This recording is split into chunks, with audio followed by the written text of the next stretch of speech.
Hello दोस्तों, आइए हम आज सीखेंगे कि किसी भी कंपनी के फाइनेंस को कैसे चेक करते हैं। ज़ाहिर है, अगर आप स्टॉक मार्केट में आना चाहते हैं तो आपको एक ये नॉलेज तो होनी चाहिए कि किसी भी कंपनी को हम एनालाइज़ कैसे करें। वो कंटिन्यू प्रॉफिट कमा रही है कि नहीं, उस पे कर्ज़ कितने हैं, फॉरेन इन्वेस्टर का उस पे हिस्सेदारी कितने हैं। ये मेन जो 2-3 बड़ी-बड़ी चीज़ें हैं, उन पे आज हम फ़ोकस करेंगे कि कैसे हम चेक करते हैं। ओके, सबसे पहले आप गूगल में जाकर इस वेबसाइट को ओपन करेंगे, सर्च करेंगे गूगल में screener.in, तो ये वेबसाइट आपके लिए खुल जाएंगी। यहाँ पर आप ओपन करते हैं, जैसे कोई भी कंपनी हम लेते हैं, पॉलीकैब एक फेमस कंपनी है जो केबल एंड वायर में काम करती है। आपने इसका पंखा, एलईडी बल्ब देखा होगा अपने घरों में। तो अब ये इनका पूरा कच्चा चिट्ठा खुल गया। ये कंपनी क्या करती है, देखिए आप, पॉली के यहाँ इन्होंने मेंशन किया है, Polycab is India leading manufacturer of cable and wire. दिख रहा है आपको यहाँ पे, यहाँ देखिए आप। तो इससे ये पता चल गया है कि कंपनी किस सेक्टर में काम कर रही है, केबल एंड वायर में। और जो एक चीज़ आप इसमें देख सकते हैं कि कंपनी कितनी बड़ी है, आप यहाँ पे देख रहे हैं। एक मिनट, ये देखिए आप, ये जो दिख रहा है 1,41,000 करोड़, ये इस कंपनी का वैल्यू है। पूरी कंपनी की वैल्यू, मार्केट कैपिटल इसको कहते हैं। आप यहाँ देख रहे हैं, ये देखिए, ये मार्केट कैपिटल। ओके, और जो अहम चीज़ें हैं उस पे हम बात करेंगे आज खाली।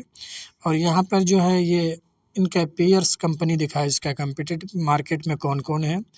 तो इस वक्त केबल एंड वायर में पॉलीकैब इंडिया में लीडर है, इसलिए इनका नाम सबसे पहले आया है। और इनका मार्केट कैप भी देख सकते हैं, जो सबसे बड़ी है, 1,00,000 करोड़। सेकंड नंबर पे की इंडस्ट्री है, उसके बाद आरआर केबल है। इस तरह के, चूँकि जिसका मार्केट कैप सबसे बड़ा, उनको सबसे ऊपर इन्होंने कहा, फिर सेकंड, फिर थर्ड, इस तरह करके इन्होंने मेंशन किया है। और जो इन्वेस्टिंग से पहले हम सबसे अहम चीज़ देखेंगे वो ये कि कंपनी प्रॉफिट एंड लॉस, इस चैप्टर को हम ज़रूर देखेंगे कि कंपनी कितना सेल कर रही है हर साल। तो आप ये देखिए, इसमें तकरीबन 10 साल का इन्होंने डाटा दिया है। ये आप देख रहे हैं 2014, 2015, 2016, 2017, यहाँ से लेकर ये 2025 तक का डाटा इनके पास है। एक चीज़ अगर आप इस पे गौर करेंगे, 2014 में जो इनका सेल था, ये इस पे देखिए आप, 3,986, 1 करोड़ में फिगर है, 3,986 करोड़ का इनके सेल हुआ करता था। अभी वही बढ़ के 23,000 हो गए, दिख रहा है आपको। तो इसका मतलब ये होता है, ये कंपनी कंसिस्टेंस के साथ कंटिन्यू प्रॉफिट कमा रही।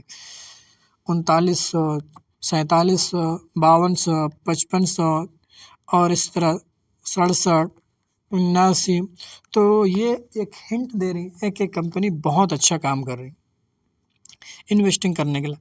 तो सिर्फ हम ये देख के नहीं कर इन्वेस्ट करेंगे, इसका ये भी देखेंगे कि मोटी मोटी चीज़ें, मैं चूँकि बहुत, अगर मैं पूरा एक एक चीज़ पर बात करूँ तो वीडियो बहुत लंबी हो जाएंगी, इसलिए और दूसरी वीडियो में किसी दिन डिस्कस करेंगे।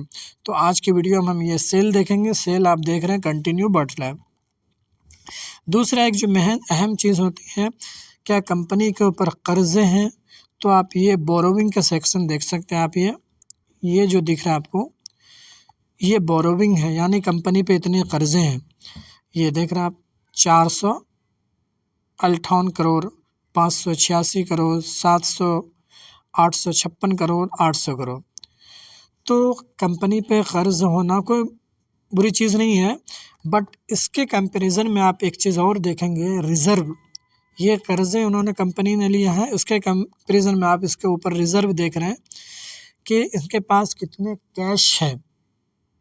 तो इनका कैश भी पड़ रहा है, यानी अगर देखा जाए तो कंपनी के जो रिज़र्व के मुकाबले में उनका कर्ज़ा कुछ भी नहीं है। आप देख रहे हैं इनका रिजर्व कंटिन्यू बढ़ रहा है, ये देख रहे हैं आप, यहाँ देखिए 1400 करोड़, 1480 करोड़, 1600 करोड़, 1800 करोड़, 2200 करोड़। तो इसका मतलब है इनका रिजर्व बहुत ज़्यादा है। अगर किसी दिन इस पर कोई प्रेशर आया तो इमीडिएट ये कर्जे ख़त्म कर सकती है। तो ये भी एक पॉजिटिव साइन है। और जो एक अहम चीज़ हम देखते हैं इन्वेस्टिंग से पहले, शेयर होल्डिंग पैटर्न, ये बहुत ही इम्पोर्टेंट है। एक इसमें हम क्या देखेंगे, ये जो आपको फर्स्ट कॉलम दिख रहा है प्रमोटर स्टॉक मार्केट के ज़ुबान में जो ऑनर होते हैं कंपनी के, उनको प्रमोटर कहते हैं यहाँ पे। तो यानी प्रमोटर जो कंपनी को जो लोग रन कर रहे हैं उनके पास उस कंपनी का कितना हिस्सेदारी है। तो आप ये देख रहे हैं अभी फ़िलहाल उनके पास 63% है, यानी 100% शेयर में से 63% कंपनी के ऑनर के पास खुद है। ये अगर 50 के अबव है या 40 तक भी है तो बहुत अच्छा माना जाता है। इसका मतलब ये होता है कि प्रमोटर को अपनी कंपनी पर ट्रस्ट है, भरोसा है, इसलिए तो उन्होंने ज़्यादातर हिस्सा अपने पास रखा है ना। अगर इनको अपने ऊपर कंपनी पर भरोसा नहीं होता तो बेच के निकल सकते थे ना।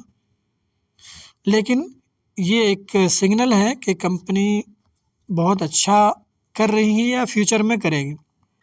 एक ये 40 से ऊपर होना नंबर एक। दूसरी चीज़ ये है, ये FI वाला, ये इनका भी हिस्सेदारी इसमें होना। ये दिख रहा है आपको ये कॉलम FI का फुल फॉर्म होता है फॉरेन इन्वेस्टर, इंस्टीट्यूशनल इन्वेस्टर। तो इनका भी हिस्सेदारी इसमें अगर अच्छा खासा हो तो एक बहुत अच्छी पॉजिटिव चीज़ है। आप यहाँ देख सकते हैं इन्होंने भी अपनी हिस्सेदारी को कंटिन्यू बढ़ाया। 8% था, 9% हुआ, 9.5 हुआ, 12, अभी 13। और ये DI है, ये DI है, मतलब यहाँ के जो बैंकर होते हैं, म्यूचुअल फंड वाले होते हैं, बैंक वाले होते हैं, उनका पैसा इसमें लगा हुआ। तो इन लोगों ने भी अपने स्टेक कंटिन्यू।